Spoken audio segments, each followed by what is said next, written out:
Hello friends, कैसे हैं आप सब। I hope you all are very well. So CUET का एग्जाम का सारा इंफॉर्मेशन, सारा सिलेबस और सारी तैयारी सब हमारे चैनल पे हो रहा है। आप लोगों का काफी सपोर्ट और समर्थन प्यार भी मिल रहा है। पॉलिटिकल साइंस के सिलेबस की बात करेंगे हम लोग। 323 ये पेपर कोड है, याद रखिएगा।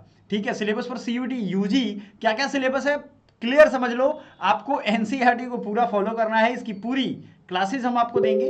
साथ ही साथ आपको इस पे मॉक टेस्ट भी अगर लगाना हो या आप जीएटी का मॉक टेस्ट लगाना चाहते हो, फ्री ऑफ कॉस्ट हमारे एकेडमी पॉइंट चैनल पे जाइए, एकेडमी पॉइंट एप्लीकेशन पे जाइए। एकेडमी पॉइंट एप्लीकेशन है और बहुत सारे चैनल है, CUT PC point, CUT point, JRA point and BR education point, तरह तरह के चैनल है। आपको वहां बहुत हेल्प मिलने वाला है। याद रखिएगा, ये जीएटी का पूरा मॉक टेस्ट वहां पे अवेलेबल है, आप आराम से फ्री में लगा सकते हो। ठीक है, अब देखो भाई, political in India since independence. Actually यहाँ पॉलिटिक्स इन इंडिया होना चाहिए, politics in India since independence. अब आप इसका हिंदी मत ढूंढना भाई, क्योंकि सिलेबस इंग्लिश में ही दिया हुआ है। आप कहोगे सर हिंदी में सिलेबस दे दो, नहीं है इसका सिलेबस। ठीक है, ये हिंदी में ही, इंग्लिश में ही वेबसाइट पे अवेलेबल है। लेकिन मैं आपको हिंदी में समझा देता हूँ। ठीक है, मान लो आपको पॉलिटिकल साइंस में एडमिशन लेना है, तो इसमें 4-5 हेडेड टॉपिक हैं जिसको आप ध्यान रखो एक कंटेंट में। ठीक है ना, आप देखो 7 इसमें है कि नहीं है। इसमें क्या है, कंटेम्प्रेरी वर्ल्ड पॉलिटिक्स, वर्ल्ड वाले में 7 है। और आपका रीजनल पॉलिटिक्स में अगर बात करोगे या हमारे देश की पॉलिटिक्स का, तो वो 9 एजेंडे हैं या 9 चैप्टर है। कितना होगा, 16। अगर एक चैप्टर पे भी हम 2 दिन देते हैं तो हमें काफी मजा आएगा। 32 दिन में आपका पूरा ये खत्म हो जाएगा। क्या आप तैयार हो? तो आप हमें कमेंट करके अभी बता दो। 32 दिन से कम लगाएंगे आपको, और वो चीजें बताएंगे जो एग्जाम में आता है, उस पर प्रैक्टिस करवाएंगे, एमसीक्यू करवाएंगे, यानी पूरी तैयारी है ना। और बहुत ही मजे से पढ़ेंगे, है कि नहीं है। तो कोर्स कंटेंट में क्या है, era of one party dominance. याद रखिए, जब भारत में आजाद हुआ था ना, भारत आजादी हुई थी भारत की, उस समय इंडियन नेशनल कांग्रेस ही थी जो हर जगह व्याप्त थी। क्योंकि भाई सबको लगता था कांग्रेस ने आजादी दिलाई है, हम आजाद हैं, तो चलो इन्हीं को जिताए। फिर केरला में एक मार्क्सिस्ट या सोशलिस्ट कह लो, कम्युनिस्ट लीडर का, मतलब कम्युनिस्ट वहां सरकार बनी। और साउथ में धीरे धीरे चीजें बदलना शुरू हो गया। आपको क्यों समझना है ये चीज, क्योंकि वन पार्टी डोमिनेंस था हर जगह कांग्रेस। जैसे आप देखते हो ना, हर जगह आज भाजपा ही है।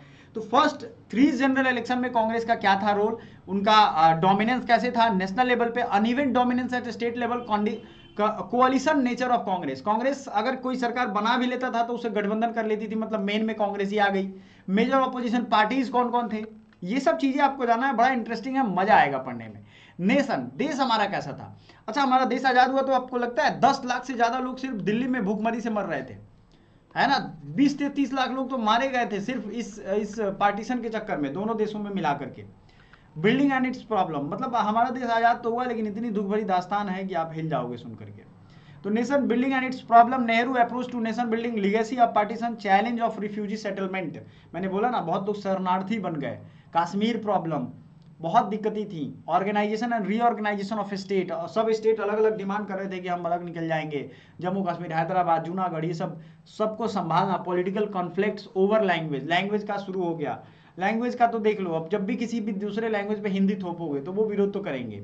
आपको बता रहा हूँ लैंग्वेज कितना अच्छा चीज है, कितना खतरनाक। Language, what is language, language is a connecting link, एक कनेक्टिंग लिंक है, याद रहेगा आपको ना। लेकिन आप क्या करोगे, लैंग्वेज को सोच लोगे कि भाई ये जो है हम पे हमारे लिए बड़ा अच्छा चीज है, हम पे काम आएगा लैंग्वेज। नहीं, लैंग्वेज एक कनेक्टिंग लिंक है, ये आपको ध्यान रखना। ठीक है, हमारा लैंग्वेज वो सीख ले, नहीं सीखना। हर भाषा का अगर अपना एक दिवस होता, हमने हिंदी दिवस बना दिया, इसकी जगह पे हमने बनाए होते भारतीय भाषाओं का दिवस, तो सभी भाषा अपने अपने दिन, एक ही दिन रखते और सभी अपना अपना सेलिब्रेट करते। ये तो अच्छी बात है कि 2-3 लैंग्वेज हम सीख रहे हैं। हमें तेलुगु आती है, हिंदी, भोजपुरी, इंग्लिश, 3-4 लैंग्वेज आ रहा है, तो अच्छी बात है ना ये। सोचो, अमरूद को तेलुगु में जाम पंडू कहते हैं मजा आएगा। तो politics of plan development, 5 year plan क्या हुआ, expansion of state sector, rise of new economic interest. Economics हमारा हेवी इंडस्ट्रीज पे डिपेंडेंट था कि फिर किस पे, स्टेट का इंटरवेंशन बहुत ज़्यादा था। ये सब चीज़ें यहाँ पढ़ेंगे। इंडियाज एक्सटर्नल रिलेशन में नेहरू की foreign policy, Sino Indian war of 1962, Indo Pak war of 1961 and 1971, India's nuclear programme, shifting alliance in world politics. India ने न्यूक्लियर टेस्ट किया, उसके लिए न्यूक्लियर प्रोग्राम भी बनाने लगे। इंडिया पाकिस्तान और इंडिया चाइना का वॉर हुआ, इसमें ये सारी चीज़ें पढ़नी है हमें। Challenge to restoration of Congress system. अब क्या होता है कि नेहरू के बाद नॉन कांग्रेसमैन जो है घुसने लगते हैं। इलेक्टोरल अपसेट 1967 में, कांग्रेस टूटता है, रिकॉन्स्टिट्यूशन बनता है, विक्ट्री इन 1971 इलेक्शन।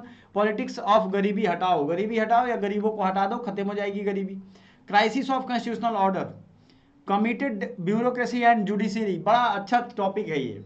कैसे लोगों को बेवकूफ़ बनाने के लिए इमरजेंसी लगा दिया गया, है ना, ये याद रखिए। Navnirman movement in Gujarat and Bihar movement, एक emergency context, constitutional and extra constitutional dimension, resistance to emergency, पूरे भारत में लगभग पूरे भारत को जेल ही बना दिया गया था। Rise of civil liberty organisation, ये सब यहाँ शुरू होता है। जनता पार्टी की सरकार बनी। Regional aspirations and conflict, rise of regional parties, Punjab crisis, anti Sikh rights in 1984, the Kashmir situation, challenge and response in north east. North east में जो स्थिति थी, देशों को, राज्यों को मिलाना, उनको मनाना, उनको समझाना, ये सारी चीज यहाँ पे याद रखना आप। Democratic upsurge and coalition politics, participatory upsurge in 1990, rise of JD and मतलब जनता दल एंड बीजेपी, इन पार्टियों का उदय हुआ। और अभी के जो रिसेंट इशूज हैं नॉर्थ इंडियन पॉलिटिक्स में, OBC in north Indian politics and Dalit politics in electoral non electoral arena, इनके क्षेत्र में दलित पॉलिटिक्स का क्या योगदान है। अब देखो वर्ल्ड पॉलिटिक्स भी पढ़ना है, जिसमें क्या होगा, disintegration of second world war and collapse of bipolarity.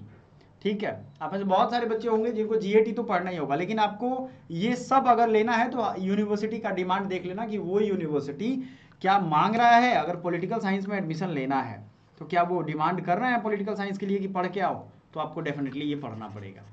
Sequence wise हम लोग पढ़ेंगे, आपको लोड लेने की जरूरत नहीं। Disintegration of the second world and the collapse of bipolarity, new entities in world politics, Balkan state, central Asian state, introduction of democratic politics, capitalism in post communist regime, India's relation with Russia and other post communist countries, alternative center of economic and political power, rise of China as an economic power, South Asia in post Cold War era, international organization in a unipolar world, security in contemporary world, environment and natural resource in global politics, globalization and its critics।